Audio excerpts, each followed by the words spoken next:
Hey fellas, your commissioner here, coming at you for a little, and Mrs. Commish here, coming at you for a little week 16. Is it 16? Whatever. Yes, it is. Don't stop. Yes, it is. Go get your lunchbox. These are things for you. This Amazon package. Anyways, here we are, week 16, semifinals. Normally, this time of year, I believe either this video or the championship week video, you see me in the traditional Christmas garb. With Christmas falling, I think Christmas is on a Monday this year. But honestly, we're not, we have no tree. I'll show you over here. Dark, We got presents, but we don't wrap got them. presents, kind of, for ourselves. But between the wedding and the honeymoon, just going to probably take it easy on old Christmas this year. Maybe for the championship week, I'll break out the sweater and put a little nice fireside chat on the TV. But as of right now, it's not going to happen this week. So, of course, we had a very it's National Signing Day today for the Razorbacks. I guess I'll just talk about that. Seems like we got a few good guys, not too many good guys. Whatever. We'll see. Positions of need, offensive line and DBs and stuff. So, Mizzou's really been kicking our ass. It's kind of unfortunate to see that. But without further ado here, let's just go ahead and get into a recap of last week's games. We'll start off with our Ready Whip, I believe. Ready Whip game of the week between Can You Feel the Love and the McCockners. And boy, did this have the potential. It had the potential. The potential? To be one of The potential? the potential to be one. Well, my lip is kind of messed up over here. I bit it. I don't know how I even bite my lip like up here, like on the inside. I do it all the time, but stress. Flip into with your Stressful. I was very stressed this weekend. Very stressed. I will get to that in a minute, but like I said, this had the potential to come down to the very last play on Monday night. If Rip would have started Jalen Hurts instead of being scared and starting Sam Howell, he only would have lost by like 1 point instead of losing by 14 on the Jalen Hurts interception to end the game. So that would have been, I just don't know how you live with yourself if that happened to you that way. It's almost better that you just didn't even play Hurts and you weren't even close to winning, rather than have to have victory grasped, from the jaws of defeat, or I guess defeat grasped from the jaws of victory. However, so my lunch. Oh, It's so easy. I don't have to. Look, I got a nice little ramen cooker, microwave cooker. So nice. It's so easy. This is since we do sponsoring. This is gonna be my new quick and easy. Pack my lunch, go to work, make it to work on time. Don't be late. You could probably even make that by the time we get to the game of the week. Oh. It would be so quick, you and eat that some? could be the sponsor. Would you eat some? I'll try some, sure. Okay. Don't make it yet, because it's only going to take, like 3 minutes? Yeah, it takes 3 minutes. So once we get to the games, then you can do it. So, anyway, JD wins 130 to 116. Jordan Love, solid game. Rachaad White continues to be one of the best running backs in fantasy this season. I had no idea how or why. T. Higgins actually showed up for once in his life, got 2 touchdowns. CeeDee Lamb had an okay game for his standards, and Njoku's just been on quite the tear. 28 and 26 points each of the last 2 weeks. I don't know where the hell that came from. Joe Flacco has completely unlocked him and his potential. Speaking of potential. Ford didn't do much. DJ Moore didn't do much. Cooks didn't do much. Like I said, it was really Keenan Njoku, T. Higgins, White that really carried the day for old JD. Moved him on to the semifinals. And then for Rip, his running back's just a really real embarrassment that his running back showed only didn't even combine for double digits between the two of them. 5.7 from Saquon, 14 yards rushing. Breece Hall had 3.8 points, 12 yards rushing. You're just not going to win like that. You're just not going to win like that. Debo had a good game, 2 tutties. Devontae was okay. Curtis Samuel, great game. Chris Godwin, his best game of the season. But it just the running backs just didn't do enough. If they had and Rip had played Jalen Hurts, and then maybe he wins. But if its and buts were candies and nuts, we'd all be kids or something. I don't remember. I just know the first part. I don't know the end of the saying. So turns out Rip's a butt. He's not candy. All right. So that's the moral of the story. So he loses. JD moves forward. This is a conquest for two owners trying to get their second title, something that very few owners in this league have done. Only 2 active owners in this league have won more than one championship, and so JD moves on and has a chance to etch his name up there with some of the greats in this league. So, and then our other playoff game here. Oh boy, it was fun while it lasted versus doesn't contribute. Savoy wins 140-116. And, I kind of mentioned it in my statement Sunday night or Monday night after the games were finished. I've never seen the type of waiver luck that Savoy put together in a single week. Of course, we gave him the $5 FAB transfusion. Takes 25% of his FAB next year. No bonus FAB can be awarded to him over the offseason. And, it's one of those things where he picks up Jake Browning, fine. He wouldn't have had a quarterback without that FAB. Somebody at the door? Or is that Cleo? Huh? That was weird. Yeah. Did you put the door stopper on? Yeah, it's locked, but that's interesting. We heard a thud on the door.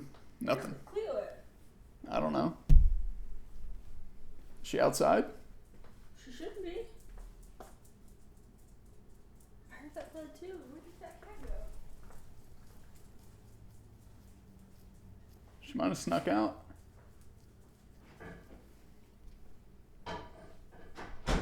Just keep on your video. So anyways, Josh Palmer, of course, that was a pickup from earlier in the season, but 21 points on Thursday night. Tucker Kraft, 15 points. Demarcus Robinson, 15 points. Terry McLaurin has his best game of the season, 27 points. Diggs has continued to be quite the embarrassment after the amazing start to the season that he had. He's been in double digits just once since week 10 or week 9 or week 10 rather. And Mostert, Mostert must start. 20 or 18 points there, 2 touchdowns. Aaron Jones had 10 in his return. You take if Savoy didn't have this $5 FAB that we gave him, minus 24 points because he wouldn't be able to play a quarterback. Okay. Minus 15 points because, I guess he would have had to start Josh Palmer, potentially. And he might have screwed himself, if he had kept Palmer in the flex, he would have been stuck starting Eli Moore. So, there's a 12-point swing. I don't know what Higbee scored last week, probably nowhere close to 15. So there's another probably 12, 13-point swing right there as well.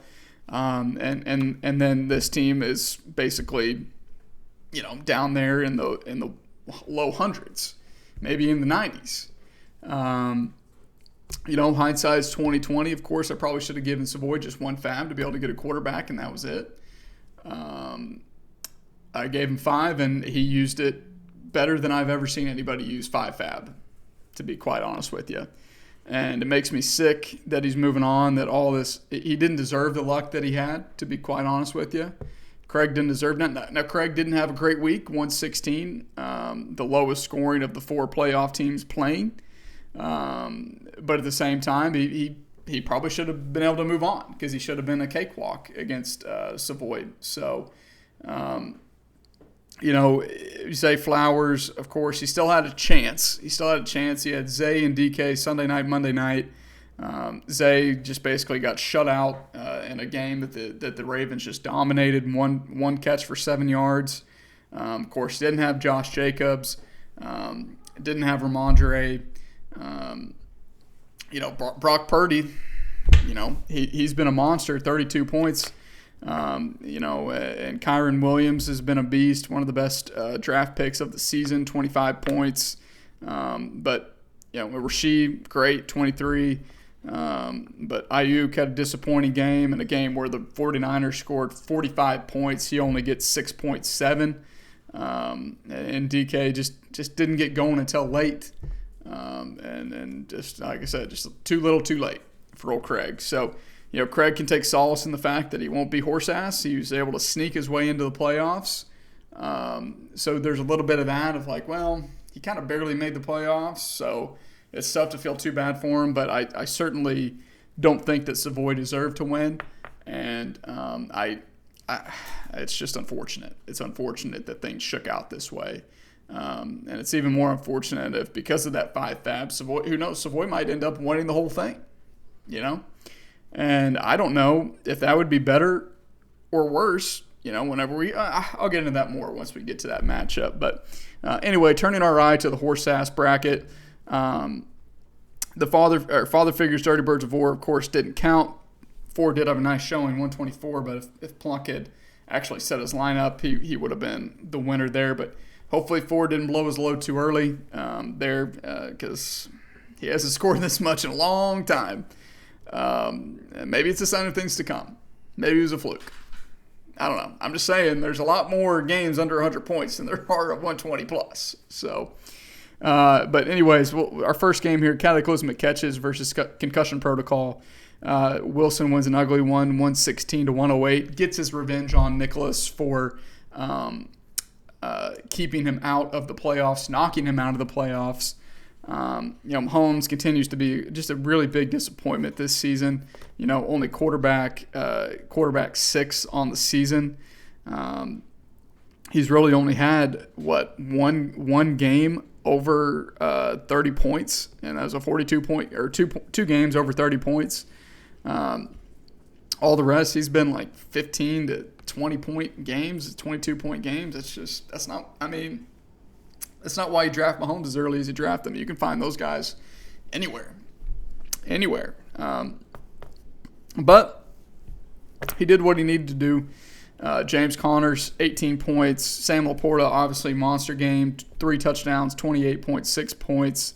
Cooper Kupp, monster game, 25 points. So, without that trade that Wilson made earlier in the season with me, he doesn't win this game. He just doesn't. And he probably would have been in a much worse position even if he hadn't made the trade. But now he just gets to kick his feet back, relax, knowing that he gets to keep Sam Laporta for probably the next 3 years for nothing. Good for Wilson. And for Nick, he advances in the horse-ass bracket. 108, just not enough. Henry had his worst game of the season, 5 points. Montgomery didn't do much. Jalen Waddle had a great game with Tyreek's absence, but that was really him and Trey McBride are really about the only 2 bright spots on Nick's team. Of course, Christian Watson was out again. That bench is just pretty Garbage. ETN didn't do much. Garrett Wilson, nothing. Demario Douglas, nothing. So Nick's got his work cut out for him, to say the least. He certainly has his work cut out for him. And then next here, Horse Ass and Kickers Lives Matter are dog shit. Throw up all over themselves, stumble down the street, get picked up by the police. Team of the week. Can't open his eyes, falls asleep anywhere, team of the week. Kickers Lives Matter, 88 points for Duncan. And I know Duncan was sick. The back and forth between him and I started early. Started early in the fantasy week. Of course, trying to wish positive karma on the other. Saying, "Oh, you're good. I told you you're fine. No, what are you kidding? Are you kidding me? Devontae, what a beast. Oh, you still got Dak. You still got and it was touch and go there for a minute. Obviously, it got off to a hot start. I went 115-88, Ducking the only team under 100 points this week, and the streak continues. My season will end having not beaten a single team that has scored over 100 points on a week. I don't know if that's ever been done in league history. I'd have to go back and crunch the numbers. That'd be interesting to see. But obviously, hot start on Thursday night with Devontae, 24 points out of him. And then pretty much my whole team played on Saturday, and the first game on Saturday was very, very good. I mean, 22 points out of Nick Mullins. Hawkinson was just okay, 12 points. Ty Chandler, monster, 25 points. Deontay, you got 17 as we get into the afternoon slate, but then, Freiermuth did nothing. Javonte Williams did nothing that evening. And Dobbs did nothing, of course, on Sunday morning, Sunday afternoon, I guess.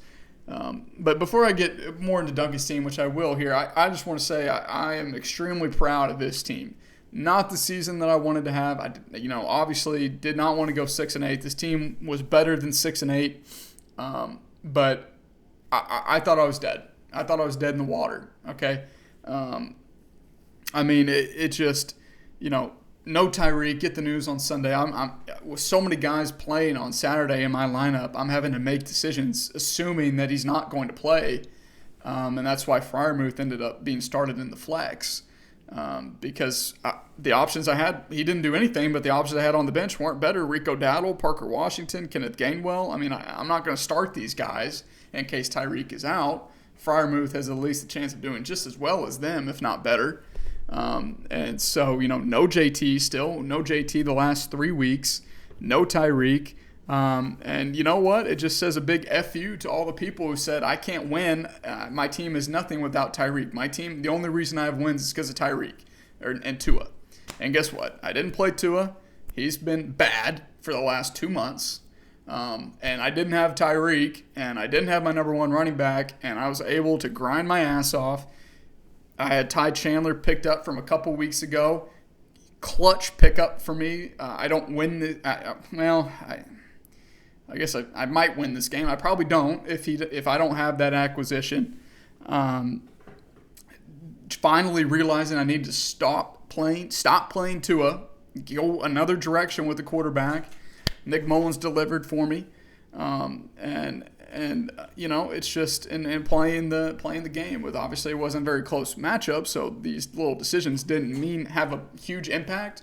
But having scored below 100 points the last 2 weeks of the season, on my way to losing a playoff spot, and to bounce back to get 115 without my number one wide receiver, the number one wide receiver in football, without my number one running back, without the quarterback who I've had all season long.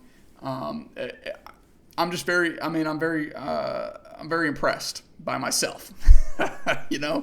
It's a sight to see. But I'm telling you, I was scared. I was scared on Sunday. All my players went. It wasn't enough. I knew I couldn't rely on Romeo. We start off on the noon slate on Sunday. Cole Kmet gets a touchdown early. Who else got a touchdown? Clyde, got a touchdown early-ish in the game. And I was like I was projected to lose. I was projected to lose about 130 to 115. And I had to leave. I left. Before the afternoon slate, like the early slate games were even over. I went out. I took a drive. I was just talking to myself for 25 minutes straight on this drive.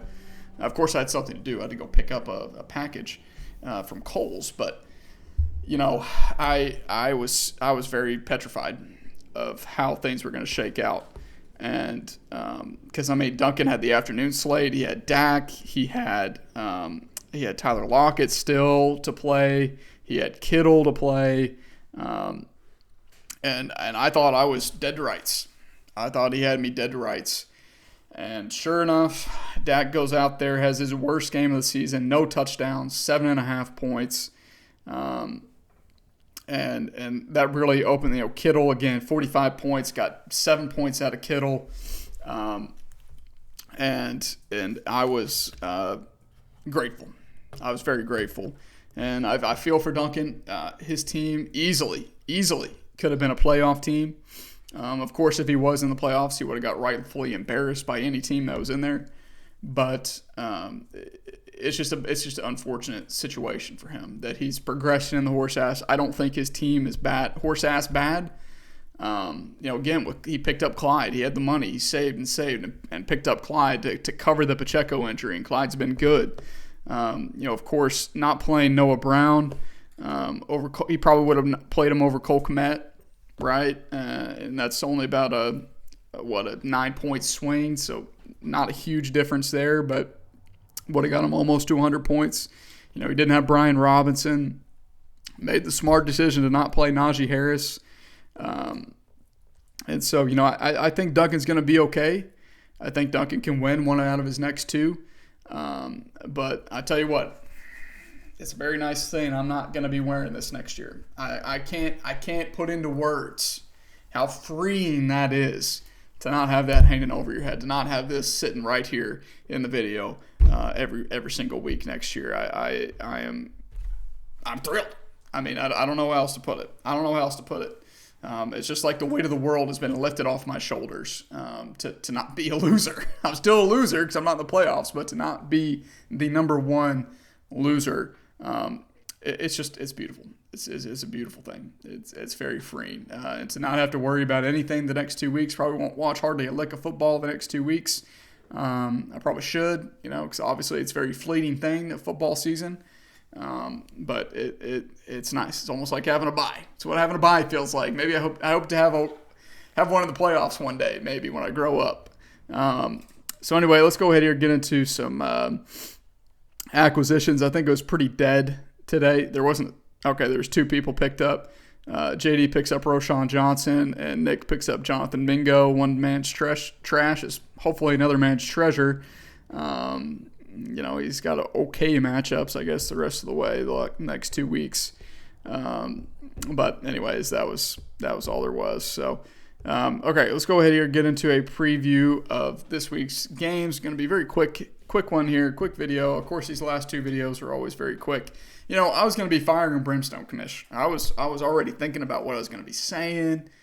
Scorched earth on people, which I will go scorched earth here in a minute on one guy or 2 guys, really kind of semi scorched earth. Obviously not as bad as Wes Savoy last week, but hey, it is what it is. So, all right, we got a special guest picker remoting in. Kind of. Nick Wheeler, your co-commish. Your assistant to the commish. So,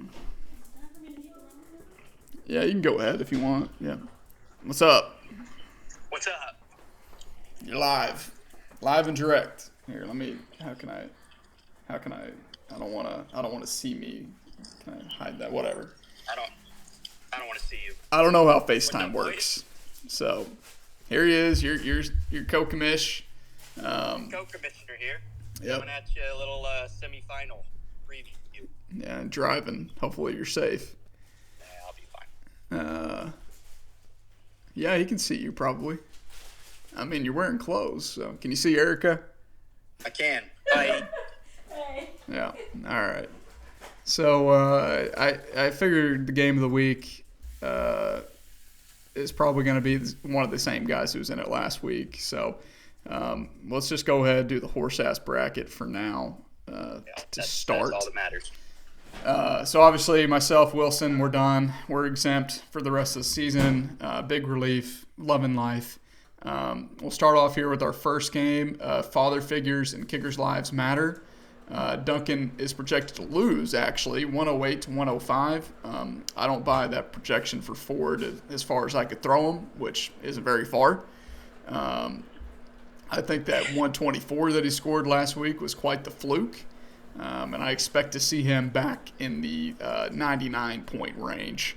And for Duncan, I expect a strong bounce-back week from him. He's got some pretty good matchups. And I just think I know that his team is better than Ford's. And I would be stunned if Ford somehow, some way escapes being in the horse ass championship game 2 years in a row. I just don't think it's probable. Yeah, that's pretty well put. I didn't look at the scores from last week. I'm kind of stunned that Ford was able to do that with Bijan doing what he did. That's pretty impressive, Joshua. And I haven't said that about your team very often this year at all. Yeah, it would just be a damn shame if Ford is not in the horse ass. I think his team is just primed and ready for that ass. So I think we're gonna have to take Duncan pretty easily there. Yep, I agree. I'm gonna go with Duncan as well. And Duncan's just sick. I was texting him this weekend, and he is fed up. He said, "I don't want to talk about fantasy. I don't want to talk about football with anybody. I just got to take a break." So maybe we'll see a Blaine-esque, stepping away from the game. As he did a couple years ago, and hey, maybe it'll work wonders for him. Blaine came back from that, won a championship, so maybe that's what it'll take for old Duncan. Obviously last week, I broke down each game individually.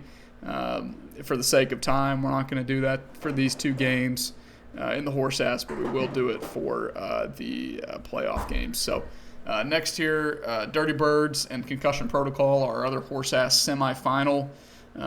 Nick is projected to lose 118 to 116.8, almost 117. So almost a dead even here.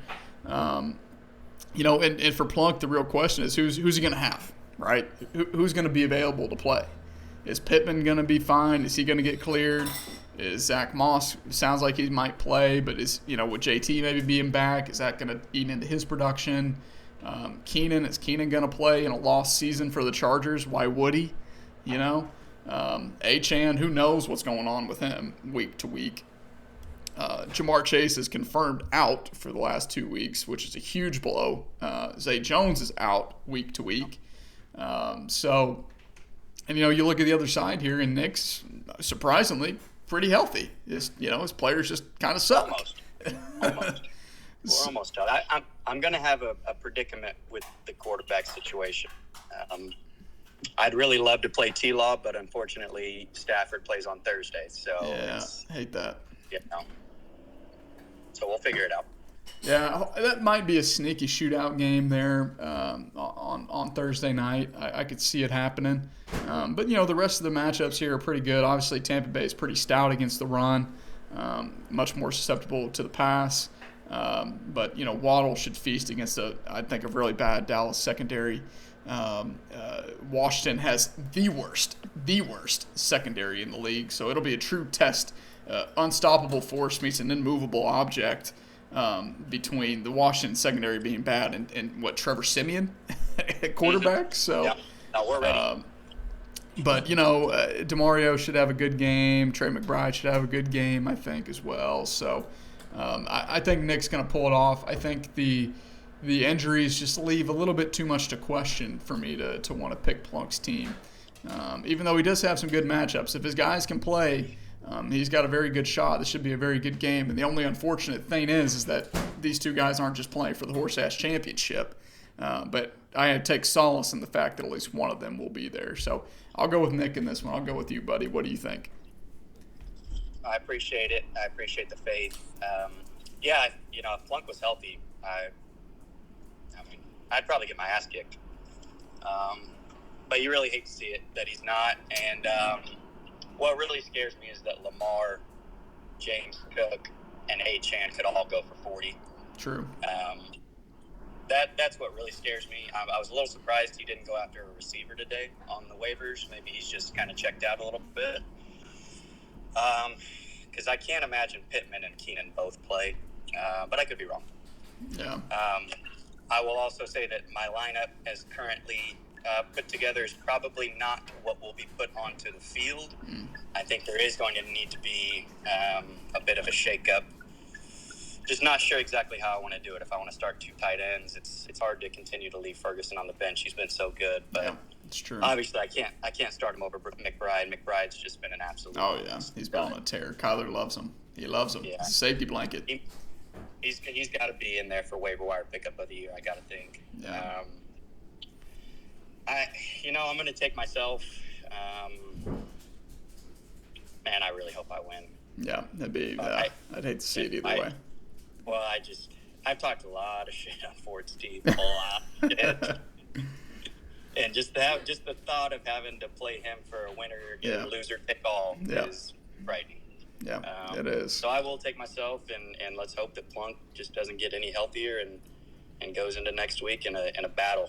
That's right. We have a 75% shot of having a brand new horse ass. So, but that 25% is more like 75%, if you ask me. So, of having a repeat. So anyway, next game here in the playoffs, first semifinal game. It was fun while it was lasted versus Shades Dynasty, and boy, could this bracket not have worked out any less to my liking. Because these are two guys I don't think deserve to be in the playoffs. These are two guys that I am sick that one of them has a legitimate it's a coin toss. Whenever you get to the week-to-week, anybody can win.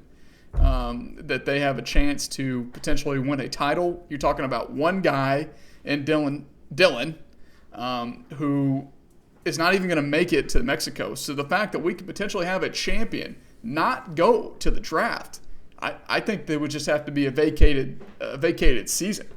I just think we would not we wouldn't have a 23 champion. And if he did somehow win and wasn't there, boy, I don't know what I would do. He would have to probably.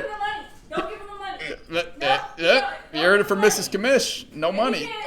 What's the point of him winning and then getting the money that he could use to? I agree. No. I agree. All right, so everybody gets their money back. Everybody gets their money back. I think that's fair. Outside of Blaine getting the scoring title money. So it really is disheartening to me that. And then of course Savoy with his money issues and all the other things. It's for him to have the luck that he had with all those guys hitting from the waiver wire all at the same time. That's what I'm saying. It's just like anybody can win on any given week. They get lucky, they get in. But anyway, battle of the quarterback here. You got Jake Browning versus Geno Smith. Titans defense, they're scrappy, but their secondary is pretty trash. I think Geno sounds like he'll be back. Steelers, AFC North divisional game. Should be an ugly, beat-em-up game. I think I'd probably go Geno in that one. Yeah, I'll be honest. I'm impressed that Dylan has stuck with Geno all year. I really am too. He's not been great. No, he hasn't. But yes, I'll go Geno as well. Yeah, and then battle of the running backs. You got Aaron Jones and Mostert versus McCaffrey and Pollard. McCaffrey just he seals the deal by himself. I mean, it's McCaffrey. It's not close. Yep. Agreed. Yeah. Agreed. Battle of the Pollard's been okay. Yeah, Pollard's been better. He's been better. Surely Mostert's got to stop scoring eventually, right? See. What are you doing? I don't want Okay. all of our junk to be in the video. That's all right. Battle of the wide receivers. You got Diggs, McLaurin, Demarcus Robinson. God damn, dude.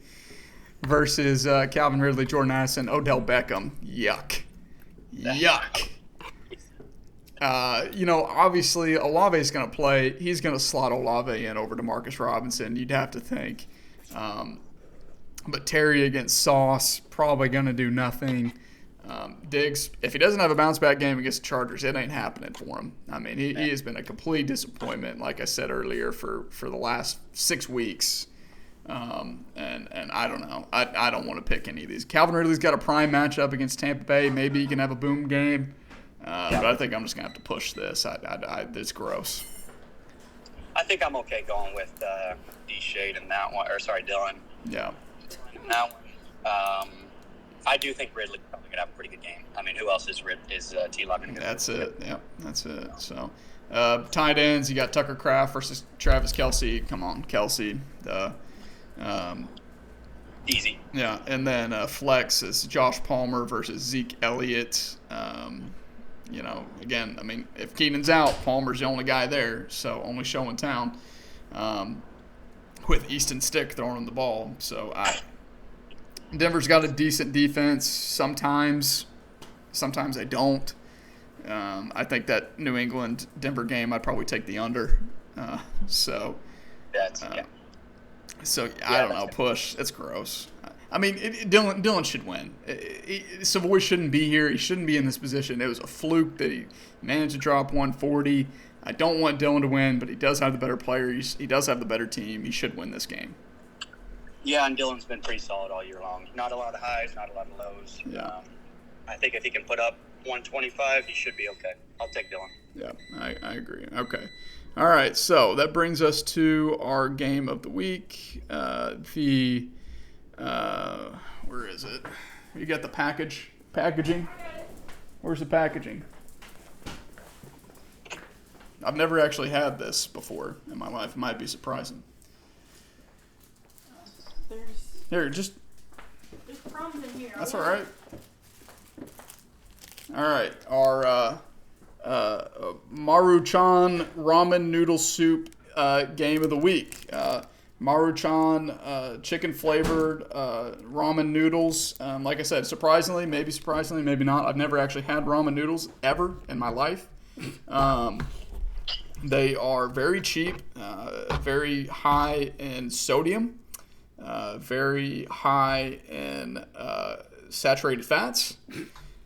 So, good stuff that tastes good, right? You may reduce the amount of sodium by simply using less of the flavor packet. So apparently that's where it comes from. If you dump the whole thing in there, well, RIP your arteries. You know what I mean? Please store in a dry place. Don't purchase if this package has been tampered with, of course. Cooks in 3 minutes. Can't beat that. Quick, cheap, easy, done.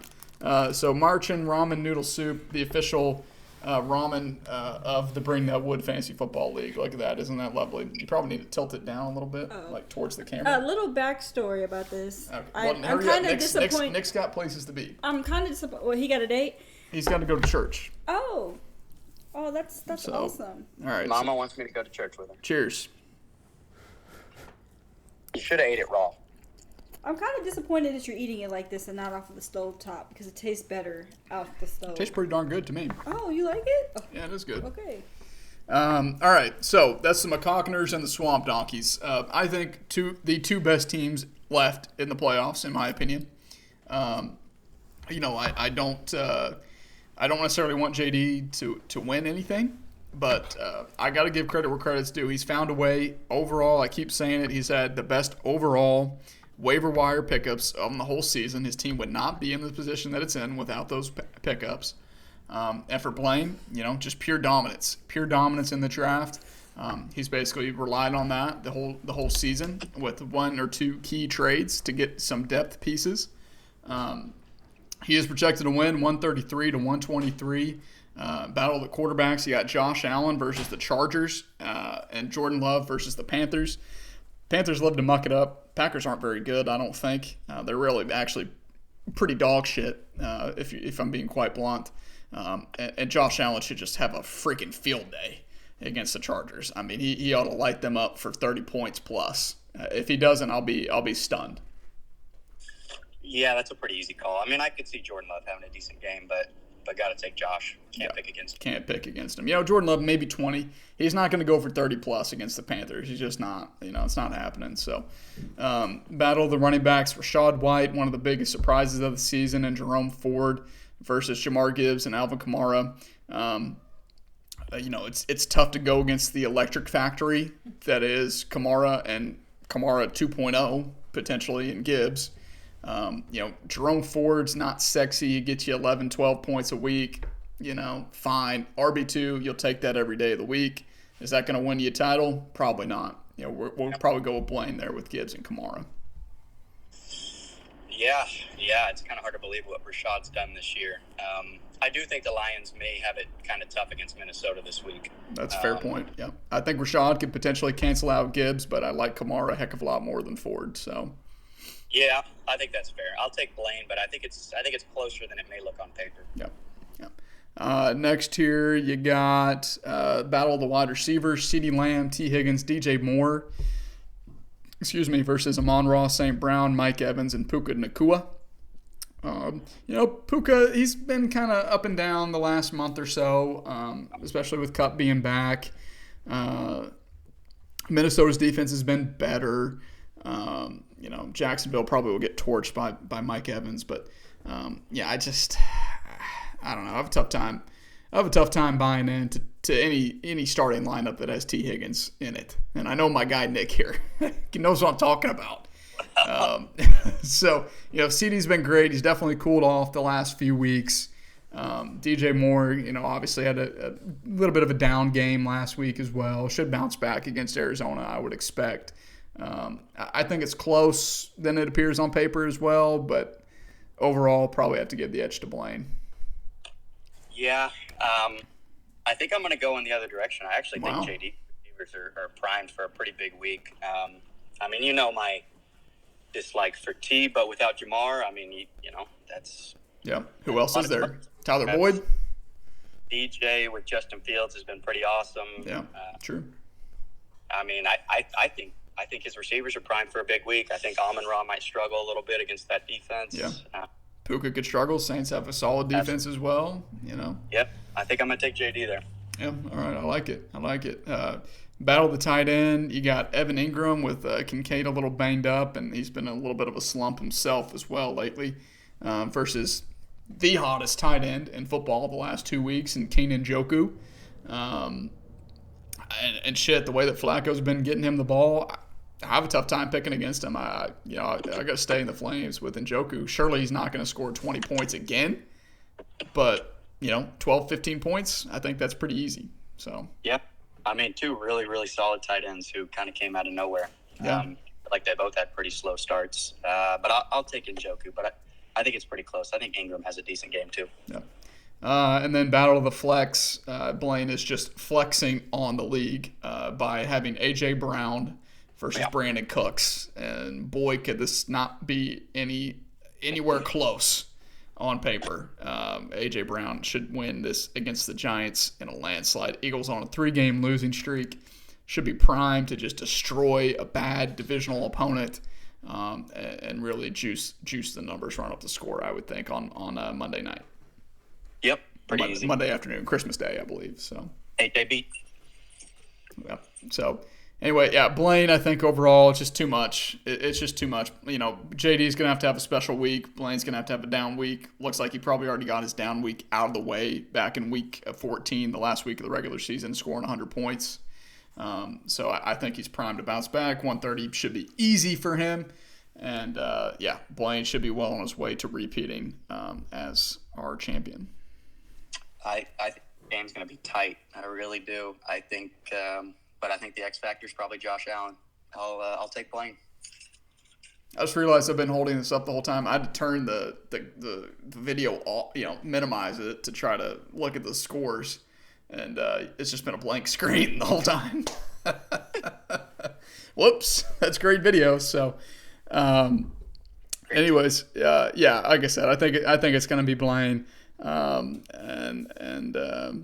That's all we got this week, fellas. It's Co-Commish. I appreciate you hopping on, being our third guest picker on the season. You were actually a fill-in.